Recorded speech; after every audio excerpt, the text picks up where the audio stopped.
who died here? Yeah, civilians. I don't know how many. There was civilians here. This is a part of rocket. Let's stay away from it.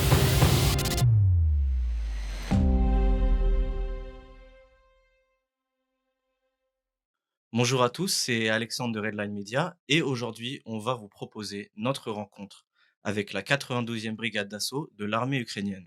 Mais avant de rentrer dans le vif du sujet, puisque c'est notre toute première vidéo sur YouTube, une petite présentation s'impose. Donc Redline Media, c'est quoi? C'est tout simplement un projet, un média 100% indépendant que j'ai créé avec un ami. Voilà, on n'est que deux dans la boîte pour l'instant.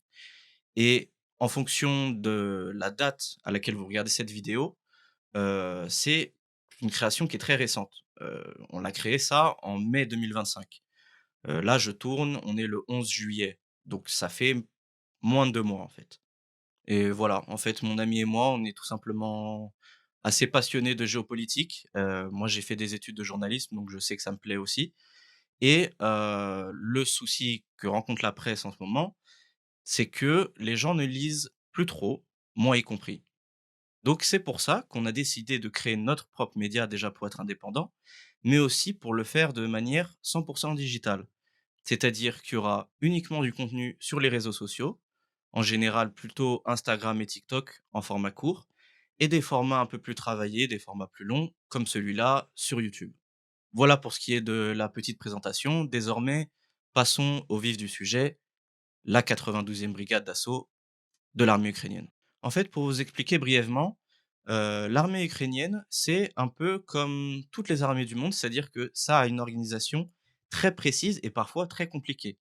Là, on parle de la 92e brigade d'assaut et en fait, ils sont extrêmement connus en Ukraine et surtout dans la ville de Kharkiv parce qu'ils ont été littéralement les libérateurs. Il n'y avait pas qu'eux évidemment, mais en tout cas, ils y ont joué un rôle principal. À tel point, en fait, que c'est littéralement des rockstars. C'est exactement ça. Il y a des panneaux d'eux, de cette brigade, partout dans la ville. Il y en a dans le métro, il y en a sur les routes, il y en a dans la rue, partout, partout, partout, vraiment. Et donc, Kharkiv, pour ceux qui connaissent pas la ville, c'est tout simplement la deuxième plus grande ville d'Ukraine, derrière Kiev, qui est la capitale évidemment. Maintenant, avec la guerre et vous allez le comprendre avec son emplacement, c'est peut-être plus le cas. Pourquoi? Parce que c'est, une ville qui est située tout à l'est de l'Ukraine, en fait. Voilà, c'est littéralement à 30 kilomètres de la frontière russe. Et du coup, à cause de cet emplacement, vous imaginez bien, tous les bombardements qui prennent dans la tête littéralement tous les jours. C'est pour ça que quand on visite la ville, on peut voir d'apparence qu'elle a l'air tout à fait normale, mais il y a quand même pas mal de bâtiments détruits, comme celui-là par exemple, ou même quelques petits détails, par exemple, énormément de bâtiments qui n'ont plus de vitres en fait, qui ont un espèce de carton à la place des vitres, à cause du souffle des explosions, tout simplement. Et donc pour l'entretien avec cette brigade, on a été accompagné de Sergueï, Andrew et Pumba, qui ont accepté de nous rencontrer. Donc Sergueï, qui est tout à gauche, c'est un soldat de longue date. Ça fait très longtemps qu'il est dans la brigade et je sais pas si ça va s'entendre, pendant l'interview, mais il a une respiration qui est assez bizarre, des problèmes respiratoires. On n'a pas voulu être trop intrusif par rapport à ça, mais il semble quand même qu'il a été blessé pendant la guerre. Au milieu, c'est Andrew qui, lui, nous a dit qu'il était dans la reconnaissance, donc les drones ennemis, les mouvements ennemis, et cetera. Et tout à droite, il y a Pumba, qui est le protagoniste un peu de l'interview. C'est lui qui a le plus vécu, de choses en tout cas, et il a été soldat comme Sergueï et maintenant il est, chef d'une unité de drone. Et là, on a eu un peu de chance, c'est que Andrew, en fait, la personne du milieu donc, parle un anglais qui est tout à fait correct On a factory before the war, and he joined the army on contract. et pour les conversations, pour la traduction, c'était vraiment non négligeable d'avoir quelqu'un qui parlait anglais parce que je peux vous dire que l'ukrainien, c'est très compliqué à comprendre quand on l'a pas appris tout simplement. Et c'est assez rare, en fait, les personnes qui parlent bien anglais en Ukraine. Donc je vous ai dit que la 82e brigade, c'était, en partie les libérateurs de Kharkiv, mais il faut savoir que c'est pas très précis en fait. La 92e brigade, c'est une très grande unité et ceux qu'on a rencontrés précisément, c'est le 3e bataillon d'assaut. Là, vous avez le logo, c'est le même qu'il y a sur leur drapeau. Donc, ce serait un peu long d'expliquer vraiment ce qu'est le 3e bataillon d'assaut précisément. Tout ce qu'il faut savoir, c'est que c'est pas une unité de chars, c'est pas une unité de drones, c'est une unité de soldats, de fantassins littéralement, de gens qui vont, au front, sur la ligne de front. Et donc forcément, c'est eux qui ont les meilleurs témoignages et simplement parce qu'ils vont dans les zones les plus chaudes et qui voient les choses les plus terribles pour la plupart. Donc après s'être donné rendez-vous à leur cabane militaire au centre de Kharkiv, ils nous ont emmenés eux-mêmes en voiture jusqu'au village de Tsirkouni, un village encore plus à l'est de Kharkiv. Et ce village en question, on s'est rendu compte rapidement qu'il était quasiment complètement détruit en fait. Et c'est à partir de ce moment-là qu'on a eu un espèce de reality check vraiment. On s'est rendu compte sur ce moment-là ce que sont les ravages de la guerre. Parce qu'en fait, le village en question, il reste quasiment plus rien, vraiment. Il y a quoi? Des pierres, des briques, des restes de draps, des restes de maisons un peu et surtout le plus important, des obus et des parties de roquettes russes qui ont frappé le village. Et d'ailleurs, c'est important de noter qu'à ce moment-là, on nous avait informé que le village venait d'être bombardé, 1 semaine avant. Donc c'était aux alentours du 25 mai 2025. Et encore plus grave, Andrew qui parle anglais du coup, nous dit littéralement qu'il y a eu pas mal de civils qui ont été tués. Yeah, civilians, casualties. I don't know how many. Beaucoup plus qui ont été blessés, mais qu'il y a eu quand même un bon nombre de morts, un nombre qui apparemment n'a pas réussi à identifier. Pour l'interview en elle-même, on s'est posé devant une maison détruite et ils nous ont ouvert la voie tout en essayant de faire attention à de potentielles mines. Ça, c'est un truc qui est important. Si jamais vous avez l'occasion de visiter un village qui vient d'être détruit, en tout cas en Ukraine, c'est comme ça.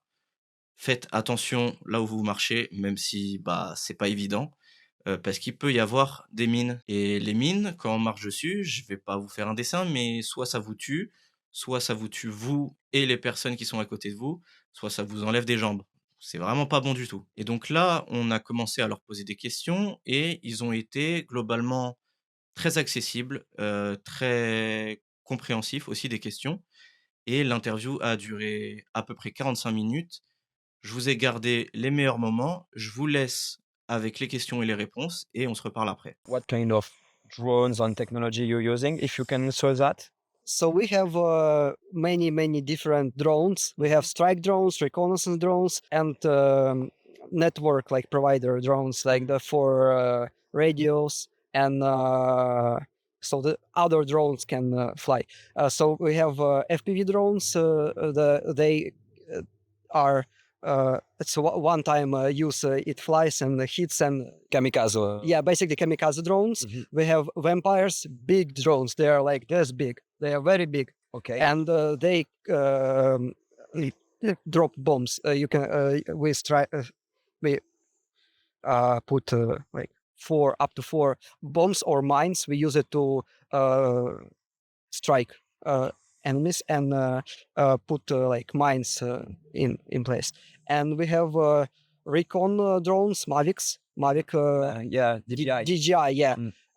We use it to recon, to check enemy like movement, and we also have the network provider drones. Also, we have big like plane drones that are that can provide recon on long distance. It flies over 1,000 kilometers. It has to be shot from the catapult. Yeah, it's very cool. Yeah, I can fly one. Yeah, so that was my little experience. I'm mostly just like analytics. And on the other side, on the Russian side, like, you know what kind of drones they're using? Yeah, unfortunately, they learn from the best. As yeah, they copy our technologies. They also have the same drones strike, but not big ones, just small ones that drop, and they can drop like grenades and kamikaze a lot of, and they have bigger scale of that because they have bigger like everything. So yeah, there's like they have more than us. Yeah. Have you seen comrades being captured by the Russians? Так, їх вже поміняли. Один був важко поранений, в нього не було половини черепа, його в перші після вторгнення, десь в червні місяці його змінили. Далі мій ротний бувший, його також вже поміняли. І були випадки. What was your most difficult or memorable moment on the front line? Щось, який пам'ятаю. Напевно, найкращий момент на фронті для мене був це, коли ми з хлопцями були всі об'єднані. Разом ми виконували бойові завдання, ми ніколи не падали духом, завжди друг друга ми підтримували та починали наш взагалі рух разом з підтримкою, з друзями. На жаль, багатьох вже немає, але все ж таки це приємні спогади. А важкі спогади – це бачити своїх побратимів загиблими, 200-ми, коли в них немає ні рук, ні ніг, коли ми їх збираємо в пакети. Це дійсно дуже важко. Can you tell us about the invasion of Kharkiv and its liberation by the 92 Brigade? On 24th of February, first rockets hit Chuguyev, and the troops were surprised. All the troops got mobilized and sent to meet the assaulting forces, the lines of infantry, and because of the massive there was more of them than us, and we had to regroup. And from night of 24th to 25th, 92nd Brigade went in Kharkiv, in the city. When they occupied here, like they did things to the civilians, like they... Yes, they were heavy occupation. Оккупационные войска терроризировали народ, выбирали у них всю еду,